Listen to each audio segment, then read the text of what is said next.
Caroline, Utilisa, Chicken Apollo, Italy, Pai, Sarah, Chicken Guam, Orochia, Ilashia, Matalu, Mami Sri, Paulo, Jay, Dongchi, La Pone, Iwacha Pasilo, Usapuma, Santa. The tall singer, Jubilee Bay, Misalia, Oana, Michapwe, Yaki, Dog, a parcel of Yaki, Dog, Jesus, Simaja, Shopta, Pia, Joru, Tia, Dime, Catalina, the singer, Imanaji, Tama, Jubilee, Nico, Zimbabwe. The Thomas singer, Jubilee Nico, Yellow Mikide, Oyamichi, Francis, Shinduroga, the top Sele, Kuni, Dizimbala, the Seliani, Yan Paima, Roman Mashire, Saint Peter, Yachao, Jubilee Gago, Kuchiapi, Sati Kepiroma, Lamek, the top Sechao. Zanwarina, Tagelima, Oyamichi, Leo Shinduyaga, President Gam, Bichiaki, Jubilee Nico, Sonda Kibane, Roman Yuka, Kabato Mashire, Tanda Laika, Thomas Singer, Uni, Dizimbala, Seshianima, Jubilee, Big Wave, Jimba, Japa Kibane.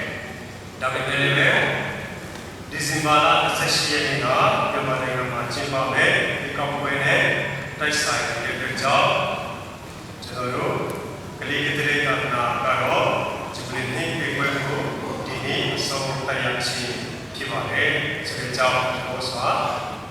Jabane. The Thomas Singer, Jubilee, Quick Satya, Chimpachi, Dika, Chicaro. Jubilee Agreement, Captain Sian Girama, General Yashi, Kere, Jesus Origo, Jesus Sati, Chin, Divane, Rami, Jesus, Divane, Yadigo, Jesus of Nicanare, Yaku, Jesus, Chin, Matamai, the job, Satiane, Jesus, Yachin, Divane, the Tower Singer, Jubilee, Kriya, Paripaka. When you look at the when you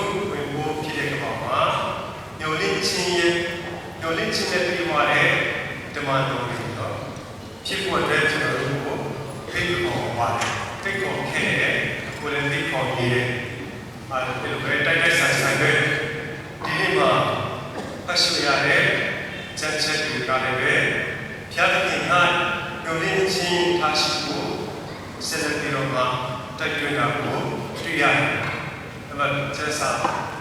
but about Jet, you will be Jessa Pai, Piatina, Genovier, no lynching today, Kopian. But about Jama, Mano, Surepune, 2 years in me, 2 years or Jao, Hashuyan. To Zanima, new dead job. Down one idea, she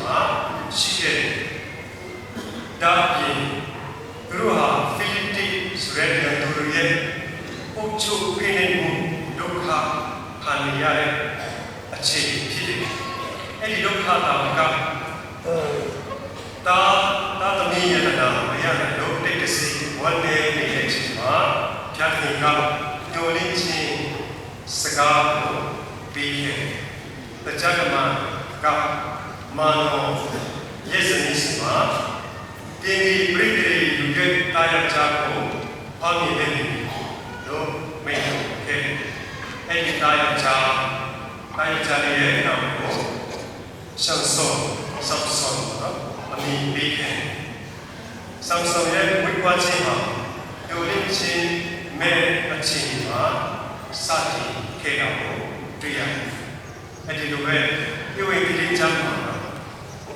New Jin, a Jao, Chazadan, Gogo, General Pashuya. Elizabeth ဇာခရီတို့ဟာဘုရားရဲ့ရှိတော်မှာဖြောင်းမတဲ့သူဖြစ်ကြပြီးလည်းအသက်အရွယ်လူမင်းရဲ့အထိတာသမီမရနိုင်ခဲ့ကြတယ်လူအပွဲစင်မှာမျက်နှာသာမရပဲနဲ့တင်းရစွာနဲ့နေထိုင်ခဲ့ကြတယ်သူတို့ရဲ့စတောင်းတာကိုဘုရားခင်ကမနာပြောင်းလို့ခံခဲ့ကြတယ်ဘာဖြစ်လဲဆိုတော့သူတို့ခင်မှာတာသမီမရတဲ့ဘာဖျားကျေးဇူးတော်မရဘူးလို့ဒါသူရဲ့ဒီစချက်မှာရှိခဲ့တယ်ဒါပေမဲ့လည်းဘုရားခင်ကသူရဲ့ပြည့်စုံစွာနဲ့ဇွဲမလျှော့ပဲစတောင်းတာကိုနာပြောင်းခဲ့တာကိုနောက်မှပြန်ပြရတယ်။နောက်ကိတမကဇာခရီးယားဆိုမကြောက်ရွံ့တဲ့အကြောင်းကဒီစတောင်းတနာမှာနာပြောင်းတော်မူခြင်းအရာတွေဒီဇနီးအလစ်ဇဘက်ဒီတည့်အတွက်တာယာချောင်းဘာမီနေသူရဲ့မိကိုယောဂကိုအဲ့ကိုရလိမ့်မည်တို့ပြောရခြင်းအလေးကိုပြီးခဲ့တယ်။ဖြတ်ခင်ကပြောရခြင်းမရှိတော့ဘူးလို့ယုံကြည်ရတဲ့အချိန်မှာပြောရခြင်းပြီးတဲ့အရာဖြစ်တယ်ဆိုတာကိုကျမ်းစာအခုကကျမ်းစာကကျွန်တော်တို့ကိုပေါ်အောင်ပြီးဇာခရီးဆိုတဲ့အမြင်ဖြတ်ခင်ကအောက်မိတယ်လို့အတိတ်ရတယ်တကယ်တော့ဖြတ်ခင်ကကယ်တင်ရှင်စီလက်ပဲဆိုတာအာဒမ်ကိုဂရိထားတယ်အာဗြဟံကိုလည်းဂရိထားတယ်ပရောဖက်တွေကိုလည်းဂရိပေးခဲ့တယ်ဒါဝိဒ်မင်းကြီးကိုလည်းဂရိပေးခဲ့တယ်အပြည့်ကသူ့ရဲ့ဂရိကိုမမီဘူးအောက်မိတပြတ်ခင်ကဂရိပေးတဲ့ရာဖြစ်တယ်သူ့ရဲ့ချစ်ခြင်းနဲ့တောင်ဂရိပေးခြင်းအပြင်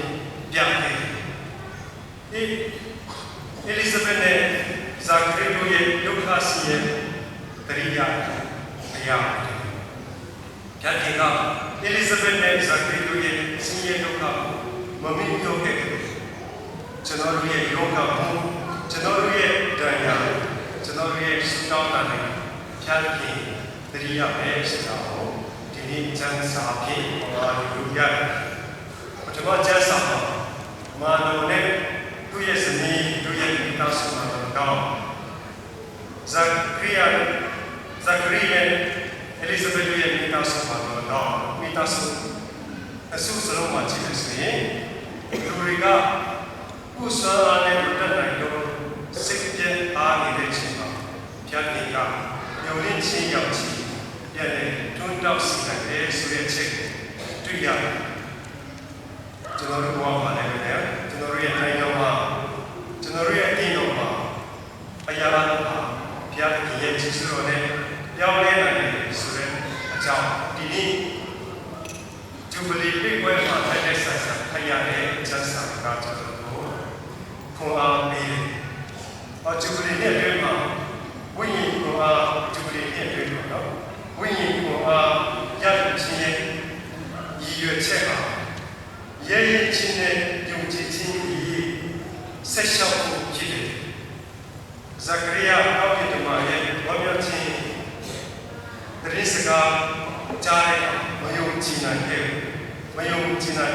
ကြောင့်စကားပြောနိုင်တယ်ဆိုအားသွားခဲ့ဒါပေမဲ့လည်းဖြတ်ခင်ရဲ့အစီအစဉ်ကိုလက်ခံတဲ့အခါမှာသူရှာ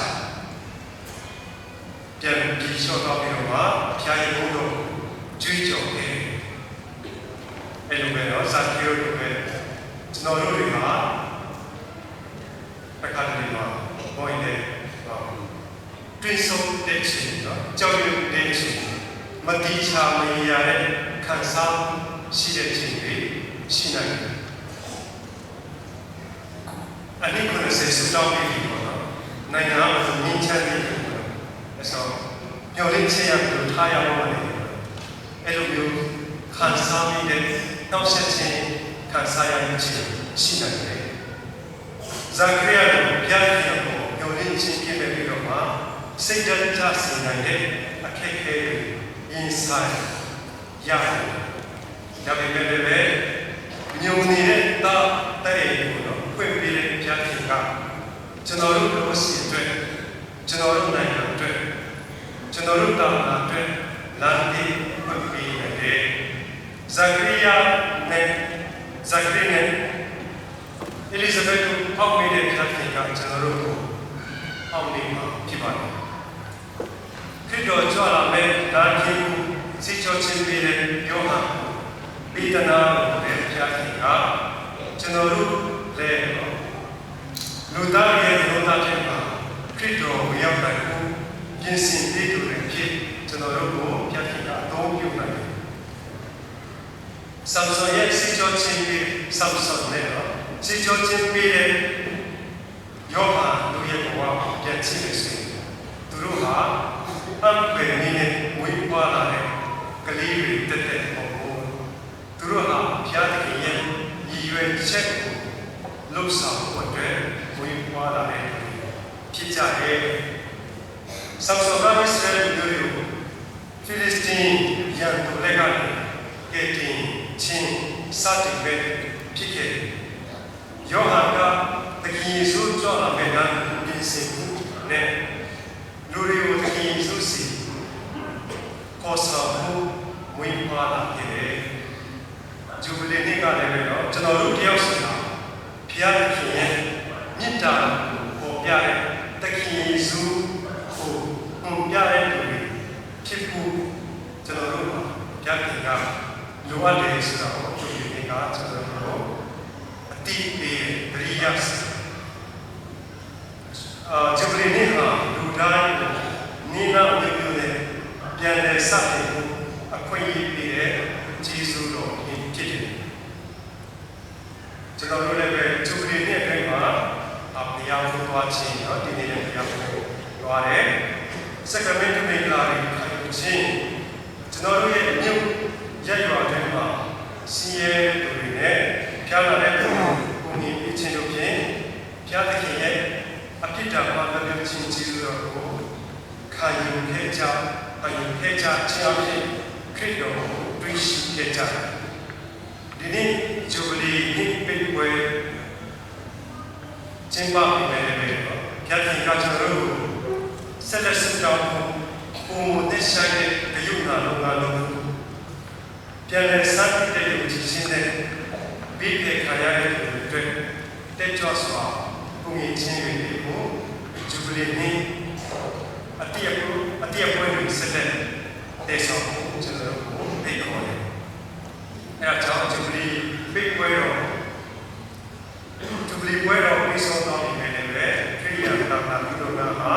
ဆက်လက်တည်ရှိနေတဲ့ဆိုတာအတင်းတော်ကကျွန်တော်တို့ကိုတည်ရှိစီပါတယ်။ဂျူဘလီနေ့ကိုဆုံးလာတဲ့လာနာနဲ့ပြောင်းဒီမျိုးလေးချင်းဂျူဘလီနေ့ကကျွန်တော်တို့ဘာလို့ခေါ်တယ်ဆိုတဲ့မိကိုမင်းတို့ရဂျူမျိုးလေးချင်းဂျူဘလီနေ့ကကျွန်တော်တို့ဘာလို့ခေါ်တယ်ကျွန်တော်တို့က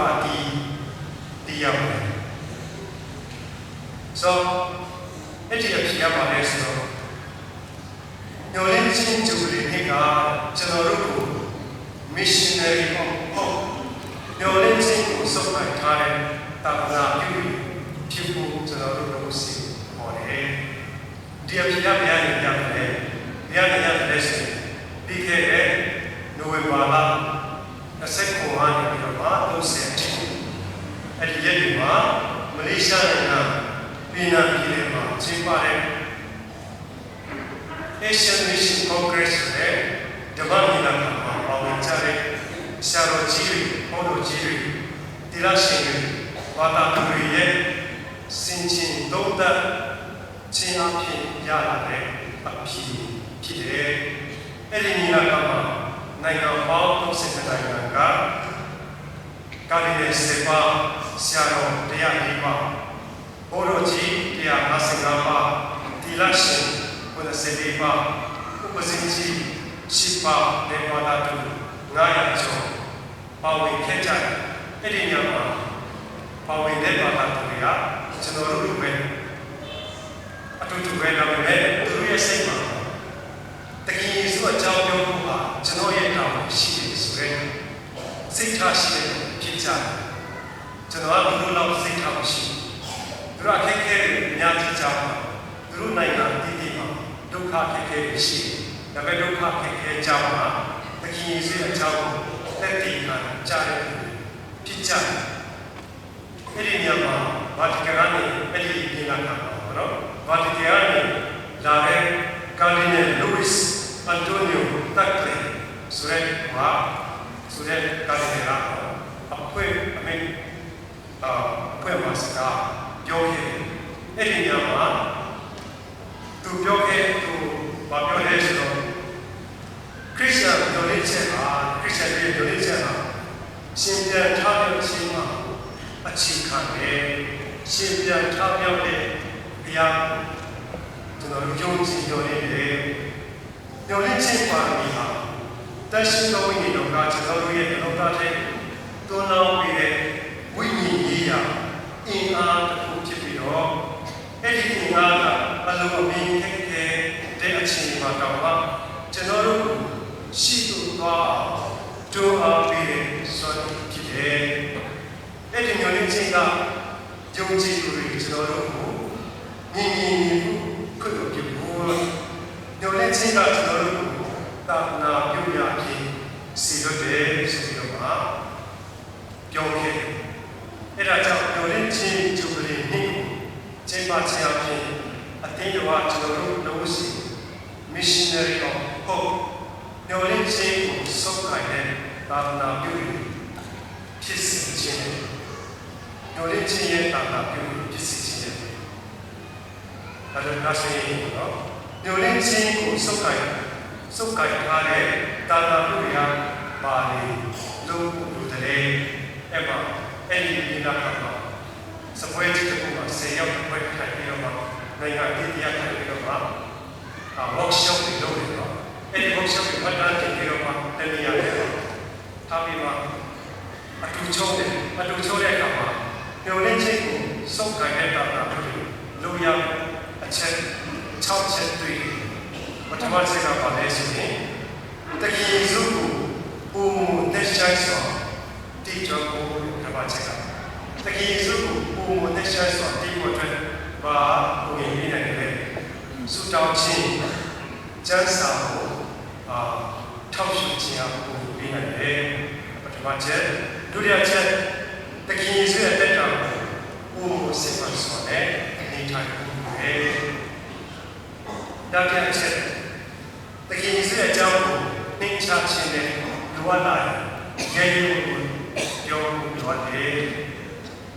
အဲ့ဒါကိုလုပ်ရဖို့အတွက်စရုပ်ထချက်ကလူတွေရဲ့စကားကိုဂရုဏာနဲ့နားထောင်ရမယ်အစိုးရကပြည်သူရဲ့စကားကိုနားထောင်ရမယ်မိဘကတာသမီးရဲ့စကားကိုနားထောင်ရမယ်ဆရာသမားတွေကကလေးတွေရဲ့စကားကိုနားထောင်ရမယ်ကလေးတွေကအကြောင်းသားနဲ့ဆရာတွေရဲ့စကားနားထောင်ရမယ်ဘုန်းကြီးဒီလားရှင်ကဘာသာရဲ့စကားကိုနားထောင်ရမယ်အချင်းချင်းဂရုဏာစိတ်ထားနဲ့နားထောင်ကြရမယ်နားထောင်ခြင်းကပထမအဆင့်ဖြစ်တယ်အခင်ဆွေးနောက်လိုက်ခြင်းမြင့်တာစေတနာနဲ့တရားနဲ့တရားနားထောင်ကြရမယ်နားထောင်ပြီးတဲ့အခါမှာနှိမ့်ချခြင်းနဲ့အတူတကွညီအကိုစိတ်ထားနဲ့စီစီလိုလိုနဲ့ရှောက်ထားကြရမယ်နောက်ဆုံးအချက်ကတော့စင်ရသားတဲ့မြင့်တာဖြင့်ကိုယ်ကြီးဆောက်ရှောက်ရမယ်အဲ့ဒါကိုညှို့လေးချင်းကိုစုပ်ကိုင်လိုက်ထားတဲ့တာတာတွေရဒီအချက်တွေကိုလုပ်ရမယ်အဲ့ဒါကကျွန်တော်တို့အားလုံးရဲ့ကျွန်တော်တို့လုပ်ဖို့အတင်းလောကကိုရှိတယ်ညှို့လေးချင်းသူတွေနဲ့ကကျွန်တော်တို့တို့စီအားညှို့လေးချင်းစုပ်ကိုင်ထားတဲ့တာတာပြုတွေနဲ့နေခေါ်တယ်အဲ့ဒါကြောင့်ကျွန်တော်ဒီပိတ်ပွဲစာချမ်းမှာကျွန်တော်တို့ဘုရားခင်ကျွန်တော်တို့အထက်တွေစတင်ခဲ့တော့ကောင်းမှုဆက်လက်လှုပ်ဆောင်ပါဆုတောင်းကြရအောင်ပြီးတော့အခုကြည့်လိုက်တာဘာသာတွေရဲ့မျက်နှာကြည့်လိုက်ပြုံးရှင်တော့အပြောလေးကြည့်တော့ကျွန်တော်ရဖို့ခေါ်အားရတယ်ဆရာတော်လည်းပြုံးလေးပုံမှန်နေတော့ချစ်စရာများကောင်းတယ်မစင်ရောလည်းကြည့်ရတော့ပြီးတော့ပြုံးတယ်ပဲနော်ဘာသာတော်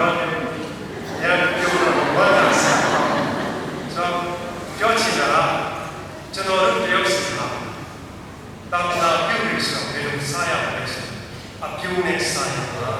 နှလုံးသားထဲကနေလာတဲ့အပြုံးမှာ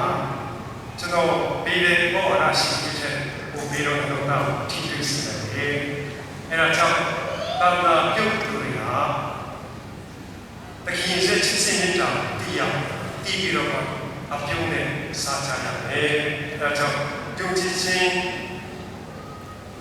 လာပြတဲ့မေရောနော်မေရောကျွန်တော်တို့ပြောဆိုချင်တဲ့တာတာပြုတွေဖြစ်နိုင်ဖို့ပါစေလို့မြတ်တာပို့ရည်နဲ့ဆုံးသတ်ပါတယ်